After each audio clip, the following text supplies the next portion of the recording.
Giahak hapit ta makakitag trouble sa kalsada guys. Ang Honda Click nga blue ni kuya hapit na to nabanggaan guys. Hastang baguha para ba jud kayo. Mayong hapon sa inyong tanan guys. Samtang gikan ko gasundo sa kuang uyab guys. Ug talagsa ra gyud may mga agi dinhi dapita. Ug nakapag-decide ko nga dinhi may mga agi. Pero wala damha nga naaday may tabo ani nga pag-agia dinhi guys. Kay kadalasan dito gyud may mga agi sa pikas nga dalan guys. Mabuntag ug mahapon. Pero nag-decide mami nga mangaon sa migmiguring guys before may manguli.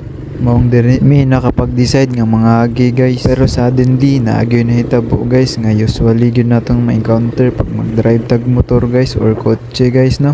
Ang importante lang yun nga taas juga pasensya guys aron dili juga makakita og trouble. Pero usahay man god dili nato masay makontrol lang atong emotions mao nang makakita intag trouble guys no. Pero mayo na lang man kay nadaan ra gyud sa maayong usapan yun. Dining dapita na manggoy isa ka driver og Honda Click nga kulay blue guys unya brand new kayo hapit yun nato nabanggaan guys no. Wala man nato nabanggaan pero dasok gid ta. Blind spot sir, blind spot to. Bigla kayo magliko. Grabe pa rin sa road. Tumunod ako sa sakyan na yun. Kaya nga blind spot. Blind spot.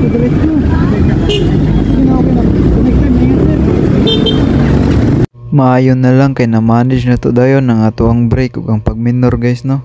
Piat gyud to guys kay intersection human blind spot guys. Wala naman lang siya ning lili before ning diretso og sutoy. Or di kaya nagsunod na lang siya sa iyahang gisundan nga dako nga truck guys dili kay ninggalit ra siyag sulod.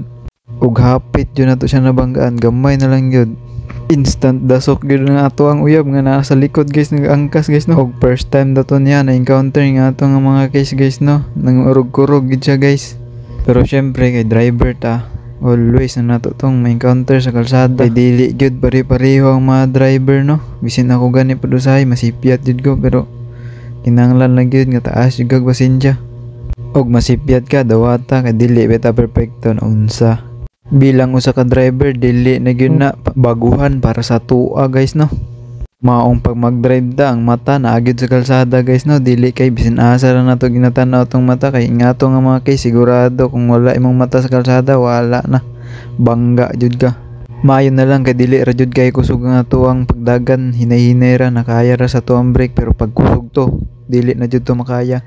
Sa friction ta lang daan siguradong abutan jud siya. Pero kay may gani kay hinay ra na kaya ra sa tong brake. Og wala ra gyud nahitabo ang giunahon ni Rasmin mo nang nagkurog-kurog siya. Og taga Sambuanga mo katultol jud mo og asa nin dapitang lugar kaning kalsadaha.